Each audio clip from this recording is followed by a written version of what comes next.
Bonjour à tous. Je suis en compagnie de Audrey Leduc, une athlète de 21 ans, originaire de la région de l'Outaouais. Elle est aussi ambassadrice d'Excellence sportive Outaouais. Audrey, comment ça va? Ça va bien, toi? Oui, ça va très bien, merci. Écoute, avant de commencer puis d'aller un peu plus en profondeur sur ton parcours, comment ça se passe avec le confinement et tout? Ça fait pratiquement un an qu'on est en pandémie. Comment ça va de ton côté? Ça va bien, en fait, en ce moment, c'est quand même un peu, on se remémore des souvenirs parce que juste avant qu'on tombe en confinement total, en fait, au mois de mars l'année passée, on était dans les U-Sports, dans le fond, de championnat canadien universitaire pendant la semaine de relâche. Donc, maintenant on se remémore ça en ce moment aussi. C'est un peu triste de dire qu'on ne peut pas participer à des compétitions, mais en même temps, c'est des beaux souvenirs. Malgré ça, j'ai la merveilleuse opportunité de pouvoir continuer et j'ai la chance de pouvoir continuer à m'entraîner malgré que quand on était en zone rouge, je pouvais aussi. Là, on tombe en zone orange, mais malgré ça, j'avais l'opportunité de continuer à m'entraîner à cause que j'ai des chances de participer aux 4 x 100 mètres pour le relais pour Tokyo cet été. Donc, j'ai eu la chance d'avoir accès à une salle de muscu, à la piste. Ça, c'est bien sûr à partir, par exemple, de Noël. Avant ça, je ne pouvais pas, c'était différent. Là. On s'entraînait plus dehors aussi parce qu'il faisait encore beau, mais là, avec l'arrivée de la neige, ça a été vraiment un bel addon que les mesures, le gouvernement a décidé de laisser l'espace sportif aux athlètes d'excellence ou ceux qui étaient sport olympique. Donc ça a été vraiment une chance pour moi et c'est vraiment apprécié. Donc, malgré tout ça, ça se passe bien. C'est sûr qu'on a toujours hâte que ça finisse, puis qu'on puisse proche être avec les gens à moins de 2 mètres, qu'on puisse voir nos amis, qu'on puisse aller faire des compétitions et tout ça, que le tout revienne à la normale. Mais la ligne d'arrivée est proche. Ouais, pour parler en tes termes, la ligne d'arrivée est proche, ça c'est Ouais. certain. Écoute, on va faire un petit bond vers l'arrière. On va revenir à tes débuts. Donc, comment ça commence l'athlétisme? Tu sais, c'est pas un sport nécessairement où est-ce qu'on voit le plus à la télévision nécessairement. C'est pas quelque chose qui est un peu plus médiatisé ou plus populaire, je pourrais dire, comme le hockey, le baseball ou le soccer. Comment ça commence pour toi l'athlétisme?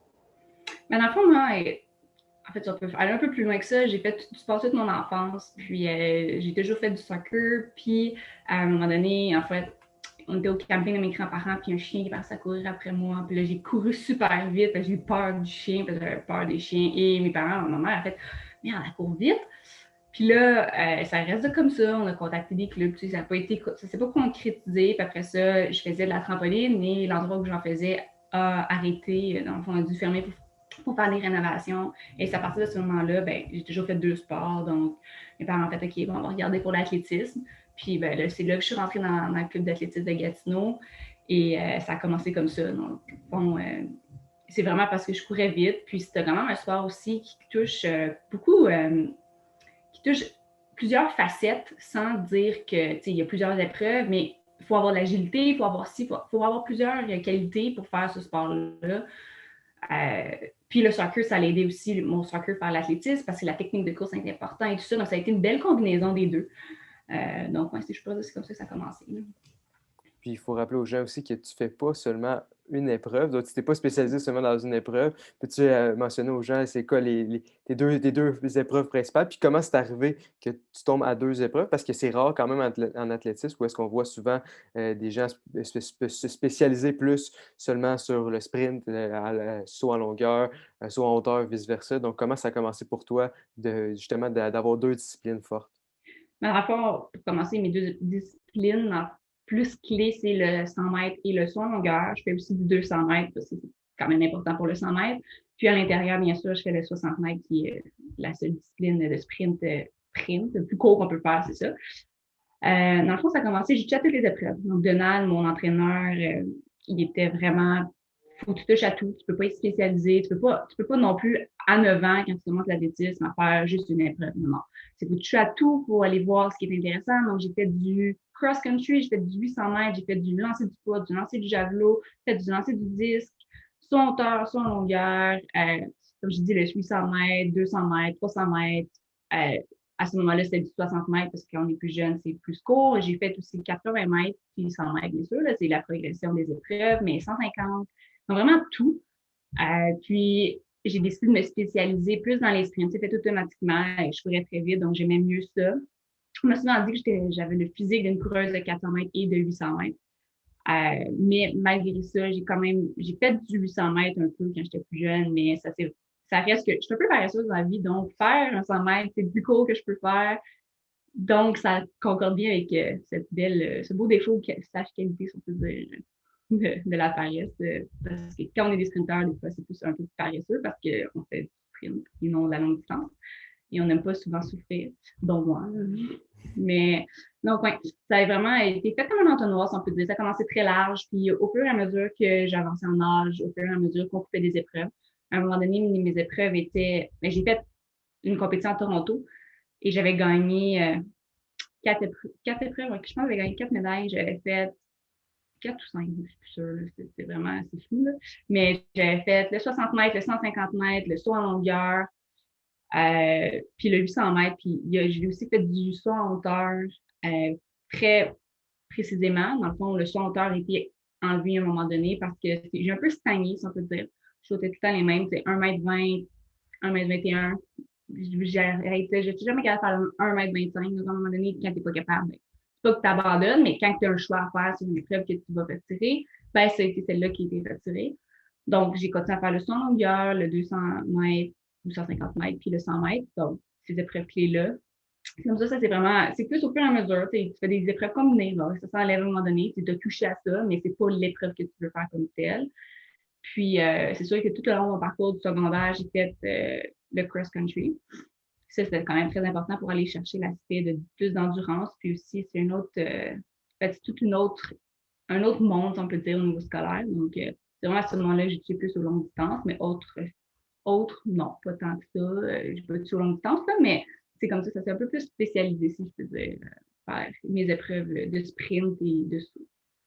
As-tu des idoles? Avais-tu vu quelqu'un à des Jeux olympiques ou vice-versa dans des compétitions qui t'a marqué et te dit ah, je veux être comme cette personne-là? Y avait-tu quelque chose, des modèles en athlétisme? Mais pour être honnête, oui, il y en a eu.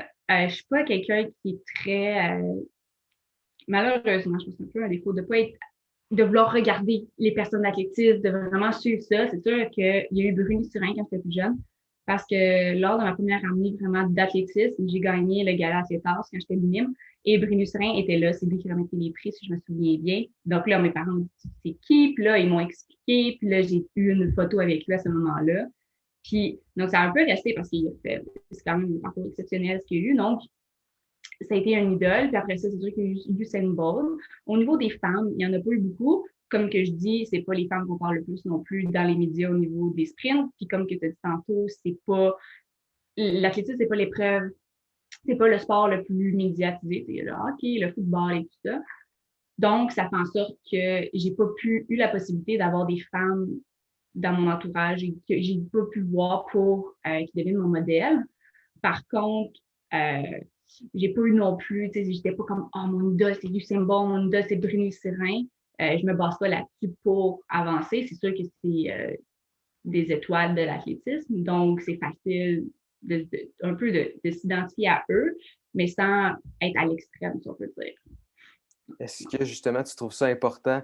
Tu as dit que tu n'as pas eu nécessairement de modèle de femme à regarder. Est-ce que c'est important pour toi, ça justement, de peut-être pouvoir en devenir pour que ce soit pour des athlètes de la région de Gatineau là, qui te regardent? Est-ce que c'est un peu ça que tu veux donner aussi l'exemple que c'est possible pour une femme de réussir en athlétisme?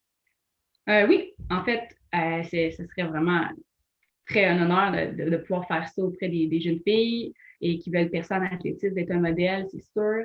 Tu sais, ce serait comment dire, oui, ça serait super parce que il n'y a pas beaucoup de femmes non plus qui, il y a beaucoup de femmes, mais il n'y en a pas beaucoup non plus qui restent au Québec, si on veut dire en athlétisme. Je suis une des seules qui a pas décidé d'aller aux États-Unis.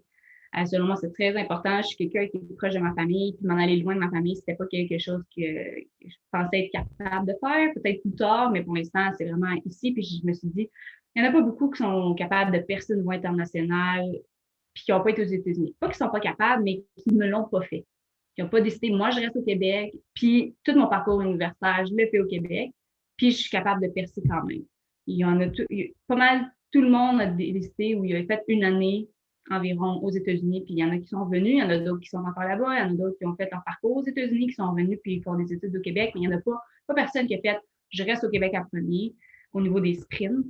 Oui, il y en a, mais comme pas en ce moment actuellement. Dans le passé, il y en a eu, mais dans, dans mon niveau en ce moment, moi, et dans ma catégorie, et dans tout ça, il n'y en a pas. Je suis une des seules. Donc, sûrement, c'est un honneur aussi de faire ça. Puis, c'était un de mes objectifs en restant ici, c'est de percer en étant quelqu'un qui a été aux études au Québec, puis d'être, je suis québécoise, je veux rester au Canada, je veux rester au Québec, et pas nécessairement aller ailleurs, puis vraiment représenter ma nation, promenant d'ici. Donc, ça, c'est un des objectifs. Puis, je peux être un modèle en même temps féminin pour les jeunes filles, puis ça peut être tout le temps au masculin. Je sais qu'il y en a d'autres au niveau sprint qui peuvent bien combler ce rôle, mais je suis capable de le faire pour les personnes qui n'en ont pas, c'est sûr, c'est un honneur. Puis, ça peut être un objectif aussi. Là. Tu as mentionné plusieurs bons points, mais on doit rappeler aussi aux gens que tu étudies à l'Université Laval Ouais. présentement. Qu'est-ce qui te fait pencher dans la balance pour le Rouge et Or? J'imagine que tu as peut-être eu d'autres offres, peut-être d'autres universités au Québec. Qu'est-ce qui a fait pencher la balance vers l'Université Laval? Mais dans le fond, j'avais plusieurs options. J'ai pas non plus ouvert les portes au niveau des États-Unis. Donc, ça a été fermé rapidement, que de pas trop de choix difficiles. L'Université Laval, c'est une très belle université. Si on peut dire, c'est un mini campus qui est un peu représentatif des États-Unis, mais beaucoup moins gros, bien sûr, mais le campus est très grand. Excuse-moi. Il y a pas de problème. Le campus est très grand. Donc, ça fait que tu peux vivre un peu l'expérience que les gens vivent aux États-Unis, mais au Québec, ça reste aussi que les entraîneurs sont très compétents. L'aspect d'équipe et tout ça du RUGA, c'est quand même très fort ici. Puis, il y a aussi le programme universitaire qui avait beaucoup de cours à distance, qui, c'est facile de jouer avec l'athlétisme quand on s'en va en compétition. OK, on peut prendre des cours à distance cette session-ci parce qu'on va avoir plus de compétitions à l'extérieur et tout ça. Donc, je trouvais que cet aspect-là quand même très pertinent et très intéressant de l'Université Laval. Puis, c'est ça. Tu ne doutais certainement pas que les cours à distance allaient devenir obligatoires là. En 2020, c'était certainement pas dans les plans. Je t'ai représenté l'Université Laval à plusieurs reprises parce que ça fait déjà 2 ans que tu es à l'Université Laval ou Ben, j'ai fait une année pour sa deuxième année, mais là, vu qu'il n'y a pas de compétition, je représente. Mais représente pas en compétition. Mais ouais, j'ai fait une année vraiment avec l'université. Ouais, puis tu as connu quand même pas mal de succès cette année-là. Je dirais que je te vois déjà un peu sourire. Tu as quand même été triple médaillé au championnat universitaire canadien U Sports. Puis dans la même saison, tu as remporté le titre de recrue de l'année, tant au niveau universitaire canadien que québécois. Puis tu as été aussi nommé sur la deuxième équipe d'étoiles féminines, donc à tout sport confondu au niveau des athlètes, autant au niveau universitaire également québécois que canadien. Qu'est-ce qui s'est passé là, lors de ta saison 2019-2020 pour que ça a été là, aussi incroyable que tu as connu autant de succès?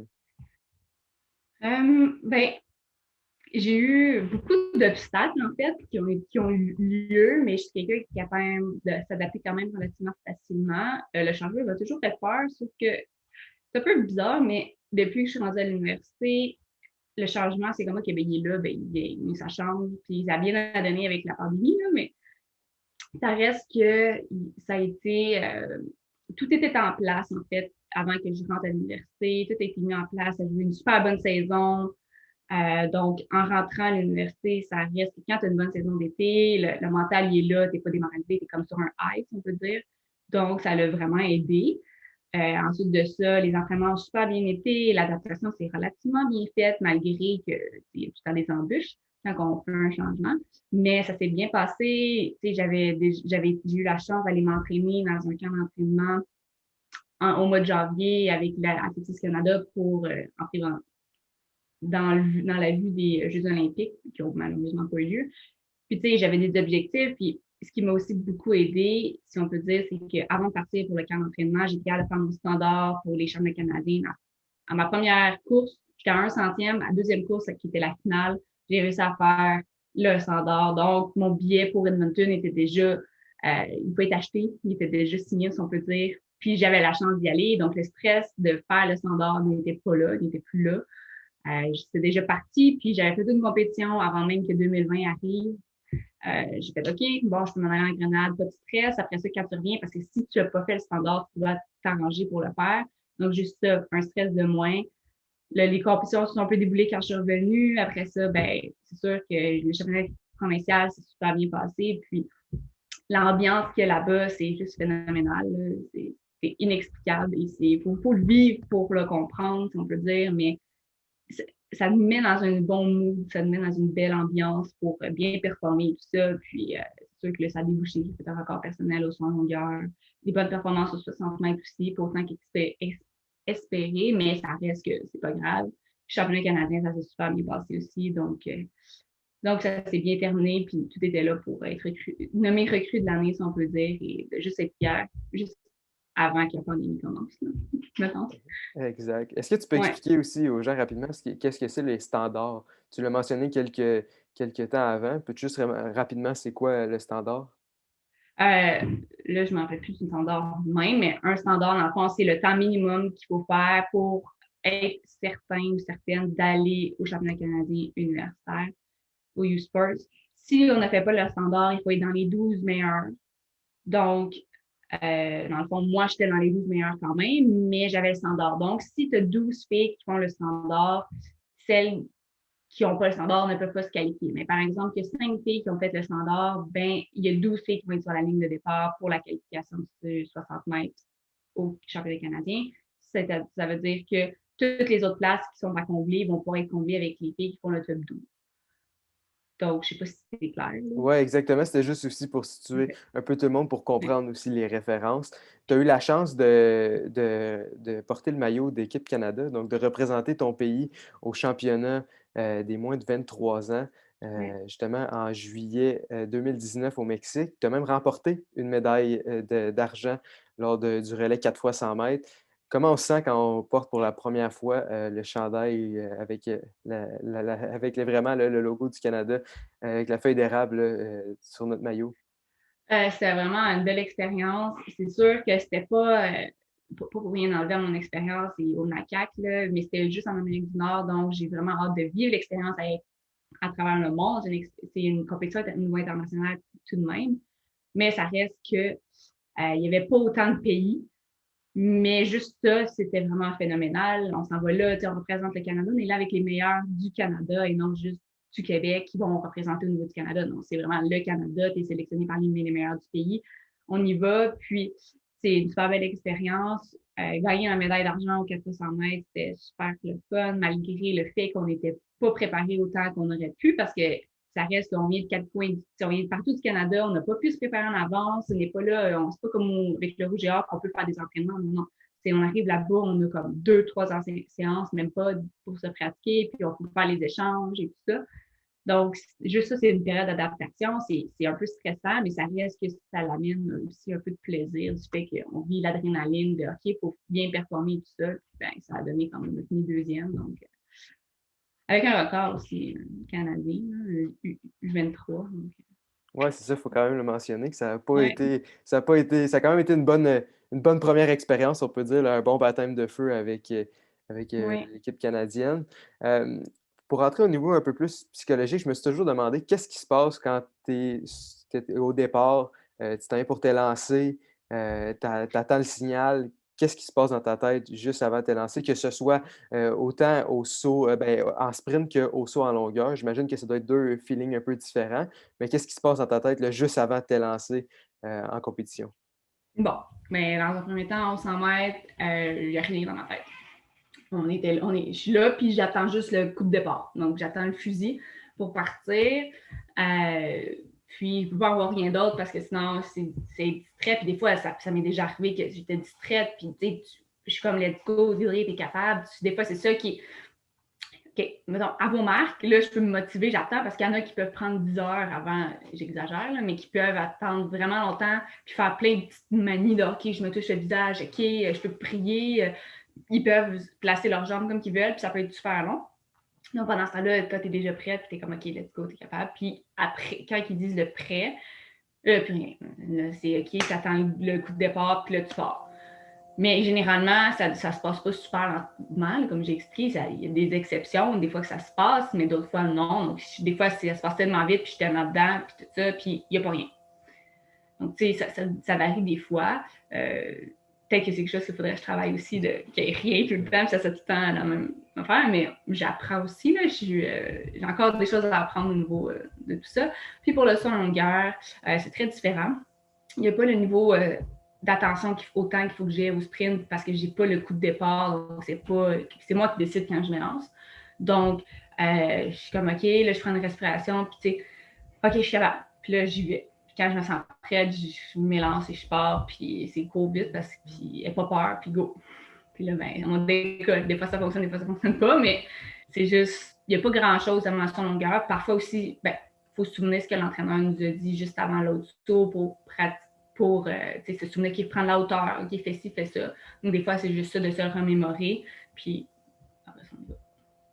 Tu parlais qu'il y en a certains qui touchaient, qui font aussi des petits rituels. Est-ce que toi, tu en as de ton côté des petits rituels d'avant-compétition ou des petites choses?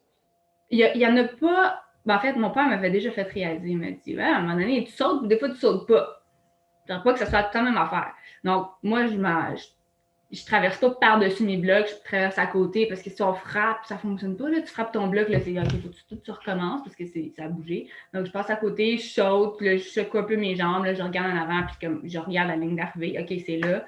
Puis je me place. Après ça, ce qui se passe, c'est des fois, tu peux t'essuyer les mains. Je pense que je me suis peut-être les mains, mais je suis pas consciente de toutes les petites tics que je pourrais peut-être avoir parce que j'avais déjà commencé à un moment donné avant une compétition. OK, je prends telle toilette. Là, ça va faire. Il ne faut pas non plus commencer à devenir superstitieux intensément. Donc, j'essaie de ne pas mettre trop de détails avant pour arriver à mon objectif de dire ah, c'est parce que j'ai pas fait ça, fait ça. Non, je fais une petite routine, mais pas trop. Puis des fois, ça peut changer parce que bien, ça change selon les circonstances, mais j'essaie de ne pas trop avoir de routine très, très précise justement pour pas que ça me déroute et que je sois oh my god, j'ai pas fait ça, si je vais pas bien performer.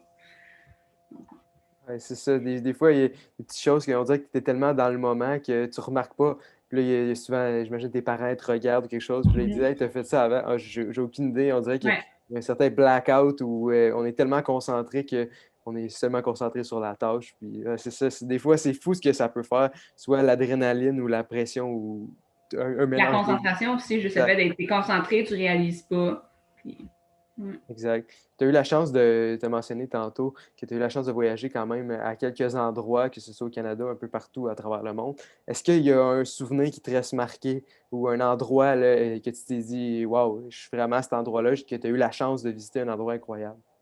Ou relié à une performance incroyable aussi, là, des fois, ça peut être.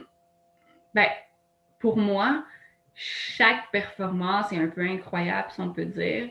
Au niveau d'un voyage, ben, c'est sûr que j'ai voyagé beaucoup aux États-Unis, mais les deux que je pourrais sortir, c'est vraiment mes deux compétitions internationales. Ben, pas compétition internationale, une compétition internationale qui était au Mexique à Querétaro, et l'autre, c'est quand j'ai été en Grenade pour un camp d'entraînement. Ces deux endroits-là, c'est à ces places-là que j'ai le plus voyagé pour une expérience. Puis c'est mes expériences les plus élevées au niveau du niveau, si on peut dire, là, au La niveau avec compétition. canadien et compétition au niveau international et tout ça.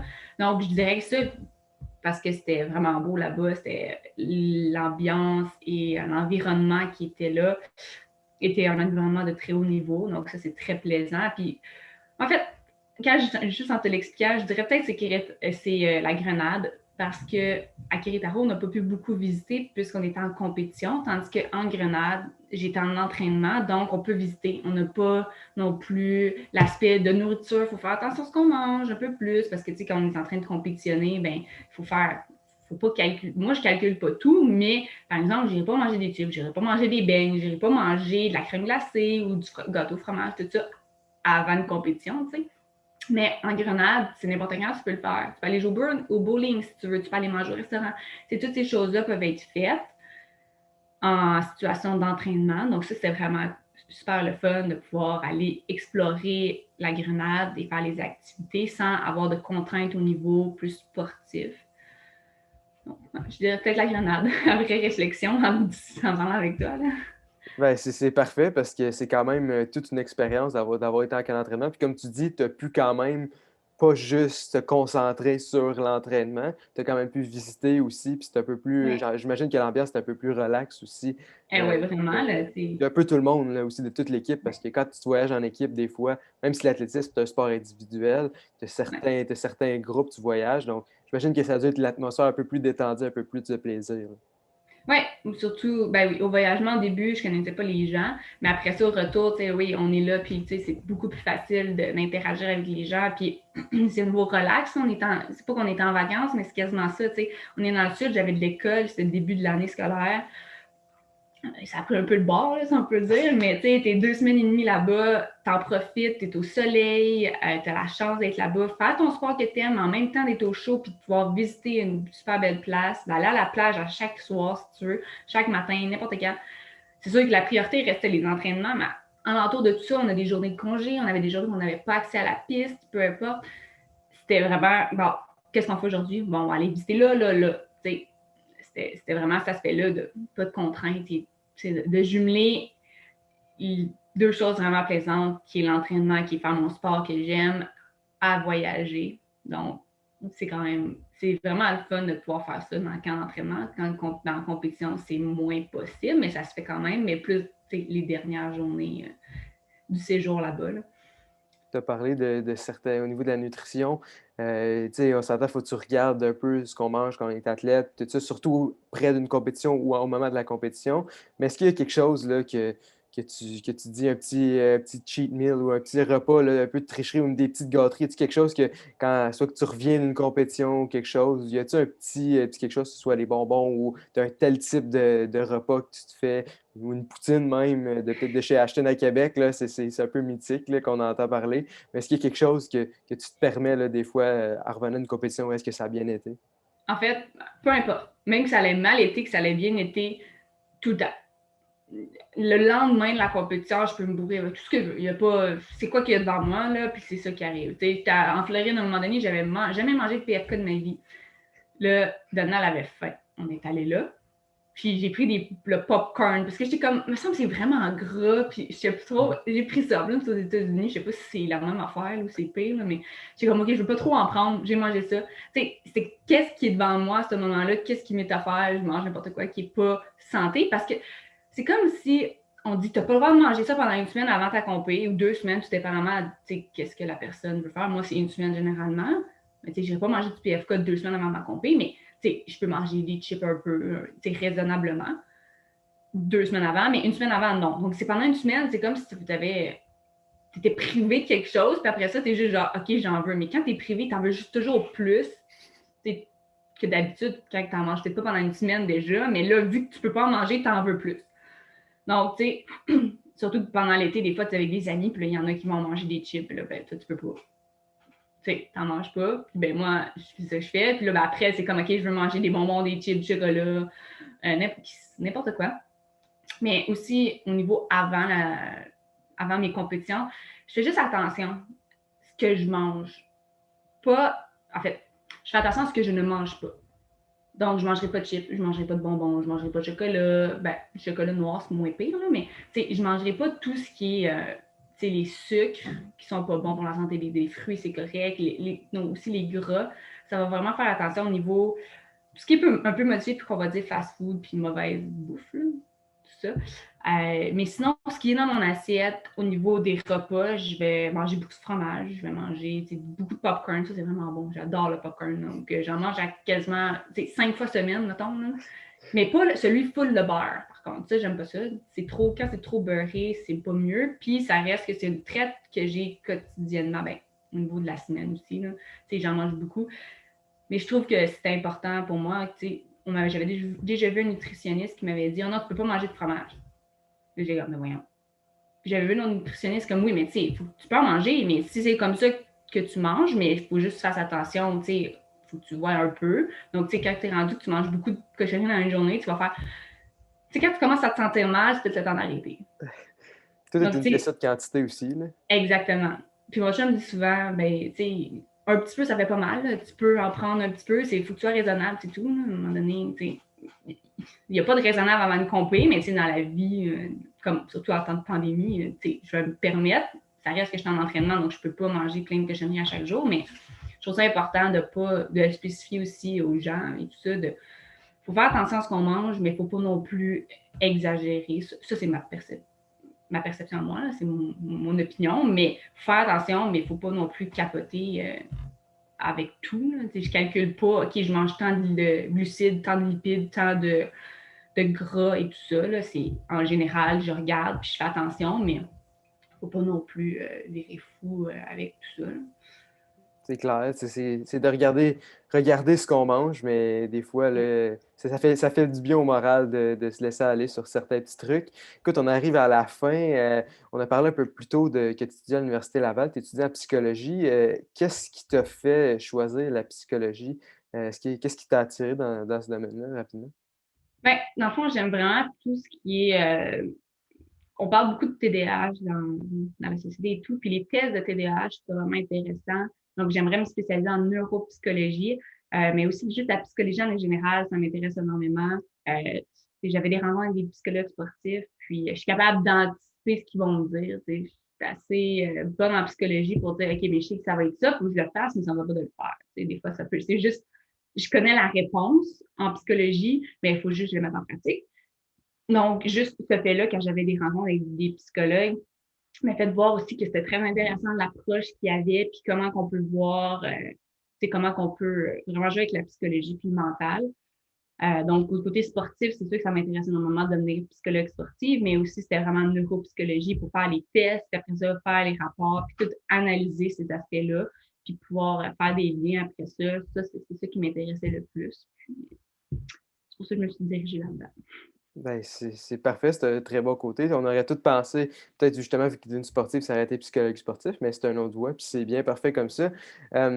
C'est quoi, qu'est-ce qui t'attend au cours des prochaines semaines, prochains mois? Je sais que tu parlais un peu plus tôt de certains objectifs au niveau des Jeux olympiques. Donc, qu'est-ce qui arrive de ton côté par rapport à ça?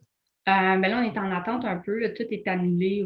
Tout annule au fur et à mesure. On a un calendrier, puis là, ben, c'est cancel, parce que c'est en anglais, c'est toujours en anglais, là, mais tout est annulé. Mais logiquement, en tout cas, il faut qu'on entende les invitations et tout ça, là, mais j'aurais probablement, c'est pas confirmé, là, mais c'est possiblement lié à Baton Rouge, en Louisiane, le 19 avril.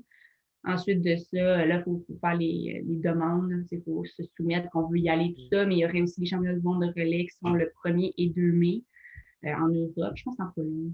Je ne suis pas certaine. J'ai vu 2 noms, puis les noms sont vraiment difficiles à retenir. Donc, je ne suis pas certaine si c'est vraiment en Pologne, mais je pense que c'est là. En Pologne, donc ça, c'est pour les prochainement. Après ça, il va y avoir les championnats canadiens. Peut-être une compétition entre deux, là. Puis dans le processus pour le 400 mètres, ça se peut qu'il y ait des changements et tout, là, mais ouais, ça, c'est avec les championnats canadiens qui vont être sans spectateurs, là, donc ça va être spécial. Ouais, bien Mais c'est une évidemment. invitation ça aussi, là, mais ouais. Donc, ben, on va te souhaiter la meilleure des chances. On va espérer justement, là, comme toi, tu dois l'espérer, puis tous les sportifs doivent espérer un retour à la compétition, même que s'il n'y a pas de spectateurs ou rien, on souhaite que ça puisse le reprendre de petit à petit. Puis on te souhaite, c'est certainement de pouvoir te tailler une place là, au cours des prochaines années sur l'équipe olympique canadienne. Je sais que tu visais le relais peut-être pour les prochains Jeux, puis par la suite, 2024 à Paris, Ouais. là, un peu plus à temps plein. Mais c'est certain que Excellence Sportive Outaouais, puis toute la région de l'Outaouais, je suis certain qu'on est tous derrière toi, puis on te souhaite la meilleure des chances. Ouais. Ben, en fait, merci à Excellence Sportivité. Vous m'aidez énormément là, dans tout ce qui est les traitements, les spécialistes, tout ça. Là, c'est très apprécié. Ben, Donc, ça nous fait plaisir, puis on va te suivre là, à la loupe, puis c'est certain qu'on te souhaite la meilleure des chances. ben, merci beaucoup. Salut, bonne journée. Bye.